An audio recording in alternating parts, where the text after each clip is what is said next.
क्या तुम्हें पता है, जिंदगी में ज़्यादातर लोग सफल इसलिए नहीं होते क्योंकि उनमें काबिलियत नहीं होती, बल्कि इसलिए होते हैं क्योंकि वे हर किसी की बात सुन लेते हैं।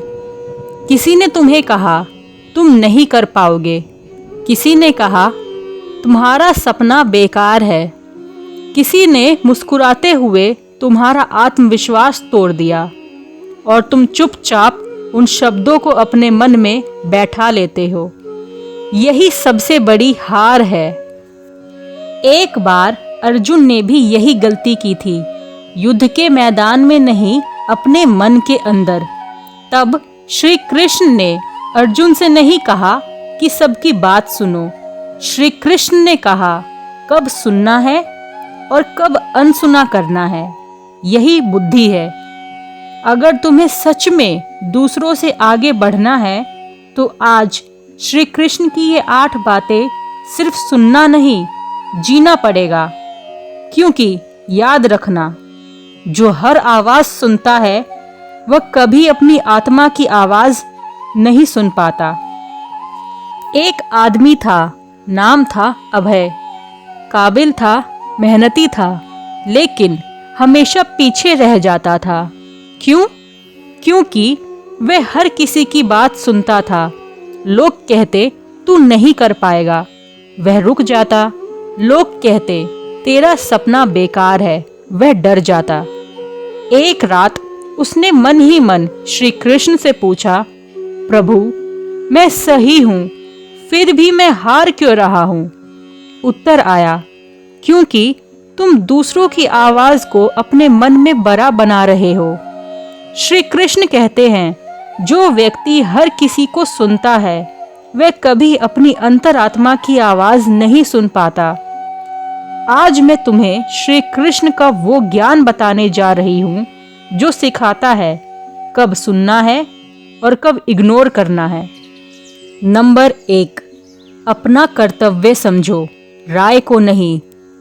गीता में श्री कृष्ण कहते हैं तुम्हारा अधिकार कर्म पर है, फल पर नहीं।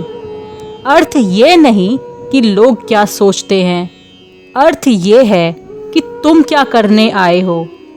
जब व्यक्ति अपने कर्तव्य से हटकर लोगों की राय में उलझ जाता है तो वे अपने ही रास्ते का शत्रु बन जाता है। मान लो तुम पढ़ाई कर रहे हो और लोग कहते हैं इतनी मेहनत बेकार है। अगर अर्जुन ने भी युद्ध से पहले लोगों की राय सुनी होती तो धर्म हार जाता। जो अपने कर्म पर टिक जाता है उसे दूसरों को इग्नोर करना आ ही जाता है। नंबर 2, निंदा और प्रशंसा दोनों से मुक्त रहो। श्री कृष्ण को कोई भगवान कहता था तो कोई माखन चोर। उन्होंने न प्रशंसा को सिर चढ़ाया न निंदा को दिल में उतारा, क्योंकि जो व्यक्ति प्रशंसा का भूखा होता है वह निंदा से टूट ही जाता है। आज कोई तुम्हारी तारीफ करता है, कल वही तुम्हें नीचा दिखाता है। अगर तुम्हारा मन दोनों में हिल जाता है तो तुम दूसरों के नियंत्रण में हो। जो दोनों को इग्नोर करना सीख ले वही सच्चा स्थिर व्यक्ति है। नंबर 3, हर बात का जवाब देना जरूरी नहीं। श्री कृष्ण कहते हैं जो हर शब्द का उत्तर देता है वह अपनी ऊर्जा खो देता है। मौन का अर्थ डर नहीं है। मौन का अर्थ यह नहीं कि तुम कमजोर हो। मौन का अर्थ है मैं जवाब दे सकता हूँ, लेकिन मैं अपनी शांति किसी को देने नहीं आया। जब तुम किसी ऐसे व्यक्ति को जवाब देते हो जो सिर्फ तुम्हें उकसाने के लिए बोल रहा है तो असल में तुम अपनी मानसिक शांति उसके हाथों में सौंप देते हो। श्री कृष्ण का मौन ये कहता है तुम मेरी प्रतिक्रिया के योग्य नहीं हो। यह मौन आत्मसम्मान से जन्म लेता है, डर से नहीं। श्री कृष्ण और शिशुपाल के संदर्भ में शिशुपाल ने श्री कृष्ण का बार बार अपमान किया। सभा मौन थी, कृष्ण भी मौन थे। क्यों? क्योंकि कृष्ण कमजोर नहीं थे, वे मर्यादा और समय का सम्मान कर रहे थे। उनका मौन एक चेतावनी थी, और जब सीमा टूटी तब वही मौन न्याय बन गया। मान लो ऑफिस या रिश्ते में कोई तुम्हें बार बार नीचा दिखाता है। अगर तुम हर बार जवाब दोगे, तुम्हारा मन अशांत होगा, सामने वाले को संतुष्टि मिलेगी। लेकिन जब तुम शांत रहते हो, तुम्हारी शांति सुरक्षित रहती है। सामने वाला असहज हो जाता है, क्योंकि उसे प्रतिक्रिया चाहिए थी, मौन नहीं। याद रखना, मौन वही रख सकता है जिसके भीतर आत्मविश्वास होता है। लक्ष्य बड़ा हो तो लोग अपने आप छोटे हो जाते हैं।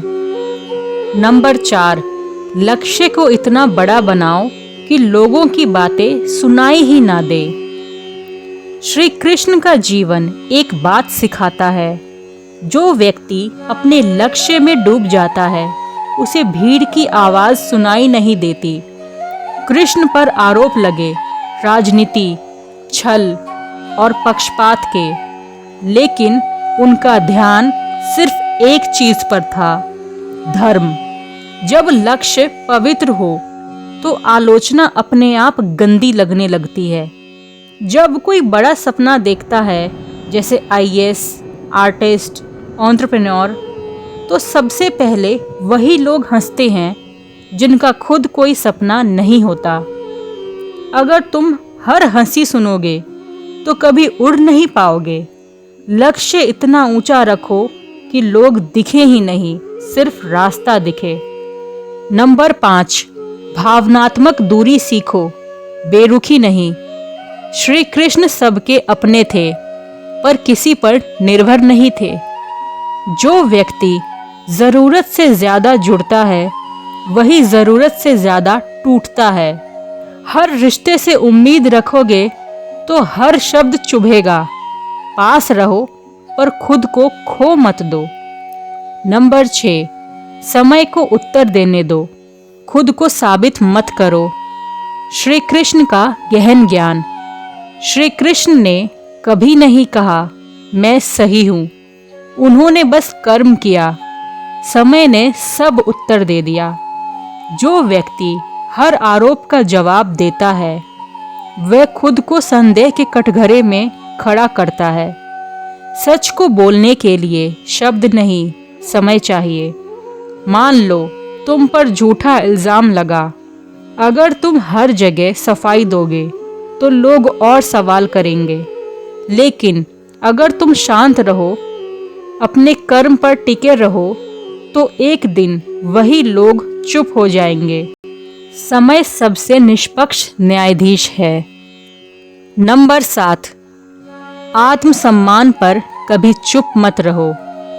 श्री कृष्ण कहते हैं, इग्नोर करने का अर्थ अपमान सहना नहीं है। जब द्रौपदी का अपमान हुआ, श्री कृष्ण मौन नहीं रहे, क्योंकि आत्मसम्मान धर्म की नींव है।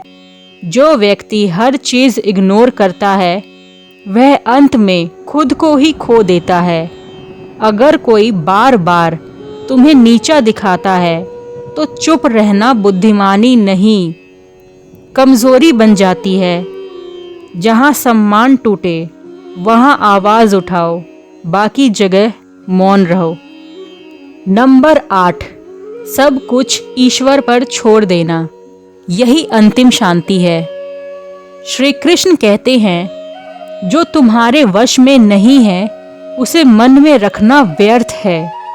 हर बात पर सोचना, हर शब्द याद रखना आत्मा को थका देता है। कृष्ण ने सिखाया, कर्म करो, फल छोड़ दो। जब कोई तुम्हें दुखी करता है और तुम बार बार वही सोचते रहते हो, तो असल में वह व्यक्ति नहीं, तुम खुद को सजा दे रहे हो। जब तुम कहते हो मैं छोड़ रहा हूं, तभी तुम्हारा मन हल्का होता है। अंत में श्री कृष्ण कहते हैं, याद रखना, इग्नोर करना कमज़ोरी नहीं, आत्मज्ञान है। जो खुद को पहचान लेता है उसे दूसरों की बातें हिला नहीं पाती। राधे राधे। वीडियो पसंद आए तो दिल से लाइक करें।